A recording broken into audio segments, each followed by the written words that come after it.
Well, there's a term called idiot savant. That's somebody that's basically brain dead but can do one thing well.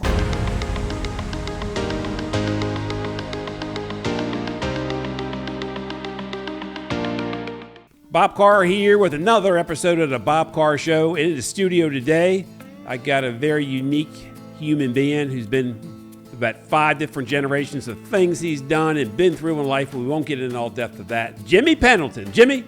How you doing, Bob? I'm doing great. I'm glad you took a couple minutes today. You and I could get this on film of our relationship and all the people you've helped with the outdoors of their properties. I was excited to do it. Glad to be here. And no hard feelings about you being on the air for years and this being my first time.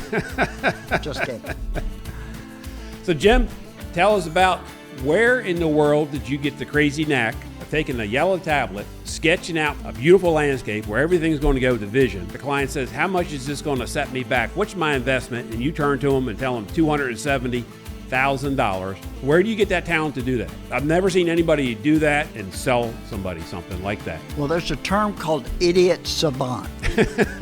That's somebody that's basically brain dead but can do one thing well. And that's how landscaping has always been for me. Always loved it, always been good at it. And I know that. I finish a job, I love it, I stand back and look at it, and I'm usually very surprised I did it. But you never had any formal training? Never finished high school. Started out digging holes. That's right. But you had crazy talent then where anybody that met you knew right off, just couldn't put their finger on it like, where's this guy gets his talent at? I really don't take credit for it. And honest to God, I'll approach a job and I'll talk with some clients and they'll tell me sort of the direction they want to go in. And it's almost like somebody drops a picture in front of me of the job done. All I got to do is write it up as quick as I can. Does your mom and dad, anybody in the family have that skill?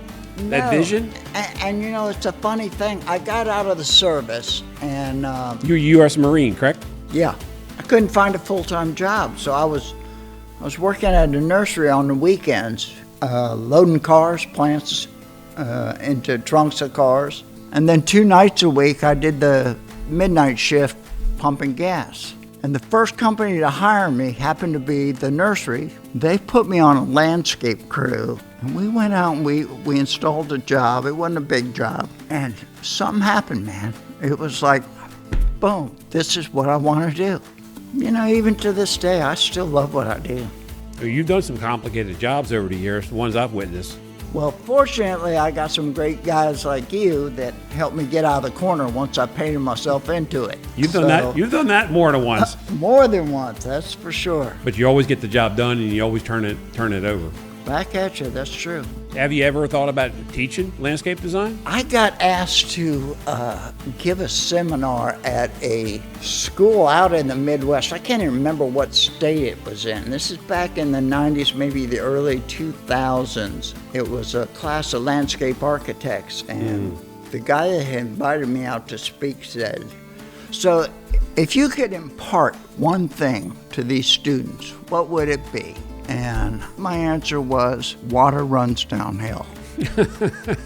I don't know any job that won't be destroyed if you don't tame the water. Of course, everybody looked at me like I was nuts. I'm still amazed. In all the years I've met you, known you, and worked with you, I'm always amazed at the next project. And one of them was a week ago. I was with you in a project in Annapolis, and you were walking around sharing ideas. This was off the cuff. I was just trying to stay into the conversation because I knew I'd learn something. I always do when I'm around you, and how you would handle whatever the client was asking you, what you were going to do with that.